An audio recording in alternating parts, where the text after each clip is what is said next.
Archie Slaymaker, International Boxing News, and I'm joined by Kurt Walker. Kurt, how are you today? Good, mate. How are you? Yeah, all good, thank you. We'll jump straight into it. I did see on your Instagram story today. Was you sparring today ahead of your fight on August the 4th? Yeah, I was up in went up to Central London, do a bit of sparring with Masoud. And there was another kid there, I forget his name, but yeah, good sparring for me. Good to branch out, and go different places, try new people.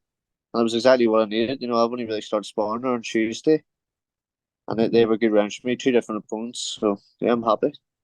Obviously, your fight on May 27th. Obviously, how's training camp been? Obviously, I know you did say off camera you had a little bit of a layoff, but how's it been getting back into the spin of things? Just fitness wise is just going to be it's lost. Obviously lost a bit, but just straight back in. I jumped in the deep end, and I think it's the best thing you can do because you get over that week soreness and then you're back to normal really. And then when I sparred on Tuesday, my sharpness was still there. So I didn't really lose much of that because obviously the fight wasn't that long ago really. 5 weeks was it? Something like that. But yeah, I'm good. I'm ready to go again. So I'm looking forward to the next one. Perfect. You continue to 7-0 on the undercard of Michael Conlan versus Bernardo Lopez against Moisel Veloso. How did you think the fight went? I think it was my best fight to date because I'm known as a boxer and I kind of went on the front foot this one and putting a lot of intent into my punches, trying to hurt him, and he was very tough. I don't know how he stuck it out, to be honest with you. It's the first ever time and I'm at 20 years of boxing, 19 years of boxing, that I've ever bruised all my knuckles, and they're all bruised. So it just shows I was putting a lot into it, and he was taking them well, and I was happy with it. I was going to say, I said you off camera as well. I did even make a note on my phone. You were probably sitting down on your punches. Was that Yeah, something you were training for, just to start sitting down on your punches a bit more and trying to get your opponents out there? yeah, 100%. We've been working on it for months and months and months. Sometimes I don't do it, but I thought I need to do it this time because I'll get a break after. So if worst comes to worst and something happens to me injury wise, I'm all right. At least I'll go out with a bang here. But yeah, I need to improve that part of the game to get better and to move up the ladder. So that was the main thing getting into that fight was sitting down, putting the shots together. More than one shot combos as well was the main thing, and just putting a lot more intent into the punches. That's true. Obviously, you were putting intent into the punches. It did go to the points decision. Was it frustrating knowing that you were sitting down on the punches, but you couldn't get your opponent out of there at all? Yeah, it was frustrating. I mean, I thought it should have been stopped. So did a lot of other people, but it's just the referee's decision. I just get your man wasn't doing nothing back, and when he was, it was half-heartedly. Like it wasn't really defense, or it wasn't showing that he was still in the fight. He was just taking an absolute hiding. But I still enjoyed every minute of it, so I can't really complain either way. A win's a win at the end of the day. So That's true. Obviously, nothing like a win, even if you don't get the stoppage. But I remember we previously spoke to Jamie, obviously, about the matchmaking, and he purposely matches you hard.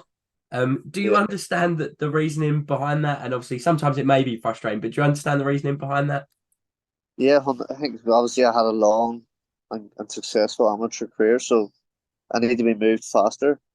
I think whenever you box amateur so long against high opposition and you come into the pro game and you fight down journeymen who are there to survive, it makes you look terrible. It makes you look worse than what you are. So Jimmy put me in with people who are going to give a bit back and who actually want to win. Would probably bring the best out of me in most situations. I think probably that lad, that fell in the Odyssey, the last fight, the SFC was the worst of them out of a few because he didn't have that fire to come in and win. But I needed that wee thing too, a bit of confidence for me to stand, sit down with punches and throw combinations and all that there. So yeah, I think the matchmaking has been brilliant for me. Having obviously activity as well. You are always very active. You're always seeming to get out. How important is that for you? Obviously, with the progression of your career. Yeah, I think it's massive. I don't like being home too long because I get into bad habits, just eating stuff and just doing stupid shit. So when I'm over here, I'm on it all the time. I'm always training twice a day, 6 days a week. So even if nothing is coming up, even being over here is improving me massively. And I'll just be ready anytime there's a call. But I'm happy enough. I've got this fight lined up August 4th, and then I think I'll be back out October, and then I'll get a title in December. Perfect. Obviously, next out August 4th on the undercard of Poddy McCory versus Steve Woodall.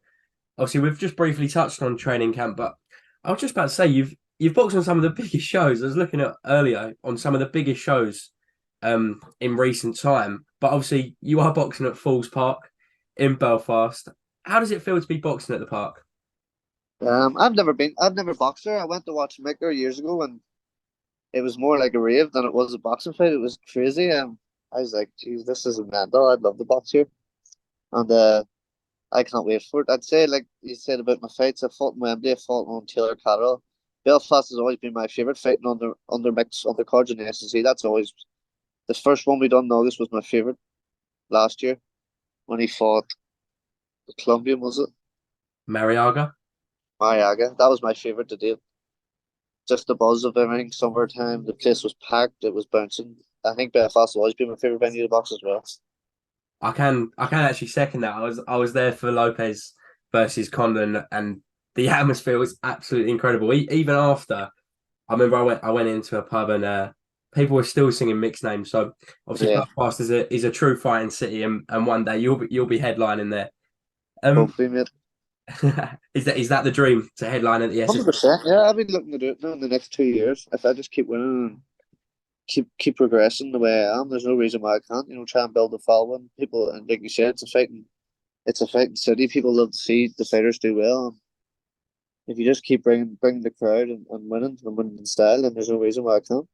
It's a continuous step up in opponents as always. I know you did say on May 27th it may have been probably a lesser of an opponent, but Yeah, the continuous step ups, obviously, I know you did say actually buy a title by the end of the year. I know Mick Conlan's rumoured for a return in November, December time. Would that be when you're looking to pick up the first title?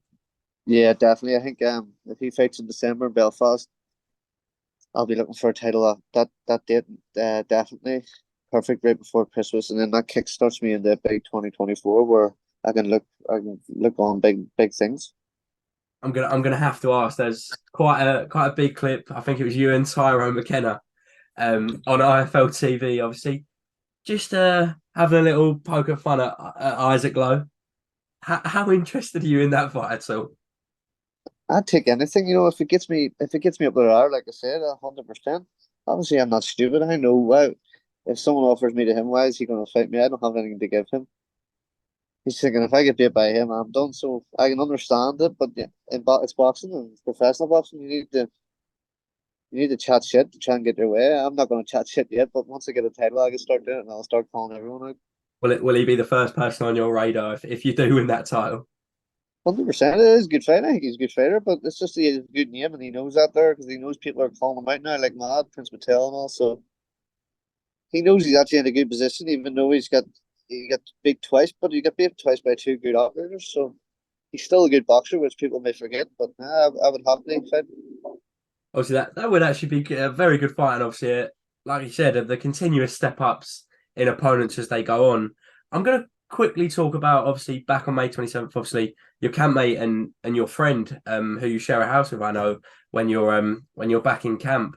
Obviously, Mick Conlan did lose to Bernardo Lopez. What did you make of obviously the fight itself? Just they just didn't get going. It wasn't the Mick that I've seen in training camp. The lead up to any fight, it wasn't the same Mick. So, like he said in his interviews, I've seen it is one. People have them days, and it's very, very rare for an athlete not to have one of them days. Nearly every single person has them. So it's just unfortunate when it happened to him and had happened to him. But he's probably the strongest mindset I've ever seen. So I have no doubt he'll come back and win a world title. Obviously, I can second that, and obviously, just Yeah. just mixed mentality as well. Obviously, you spend quite a lot of time together. Obviously, what do you take mostly from Mick? Someone who has been there, obviously headline shows, world title challenger. What is it you take from Mick? I was actually, like I was just saying, you don't realize how much you learn off someone, not just boxing wise, and like lifestyle and how to do your even stupid stuff, how to live your money, or how to do investing, or something like that, or how to do stuff after boxing. You learn so much from being someone with like Mick without even realizing it. You start to be more cautious when you're doing things, how you live in your lifestyle, and he lives it to 100. So that's why I do truly believe he will be a world champion. I think just once he gets this next fight, gets a win, builds momentum. There's no stopping him because he has the skill and he has the mindset. So I'd be very shocked if he did win a world title. And lastly, for me, obviously, Jamie and Mick Conlan, obviously, Conlan Boxing is thriving. Obviously, they are signing a numerous array of talent now, and obviously, I just want to get your thoughts on Conlan Boxing and what Conlan Boxing means to you, and to have Jamie and Mick obviously behind you all the way in your career. Yeah, it's massive. After Olympics, I had no clue if I was going to go pro or not. There wasn't much opportunities in Belfast really to go anywhere or to get, unless you were signed by like Matchroom or BT Sports. There was no talk of that. They don't really sign many Irish fighters really. They're actually starting to now a wee bit. Obviously, they have Katie and all, but there wasn't much going about. It was hard, especially for my style being a boxer. But they put a lot of belief in me, and I'll be grateful for that for the rest of my life because it's given me opportunities now where I can better myself and better my family's life and try to go on and do something massive. Perfect. That was my last question. Thank you for giving me some of your time in camp, and obviously, I wish you all the best for August 4th. No problem, miss. Thank you.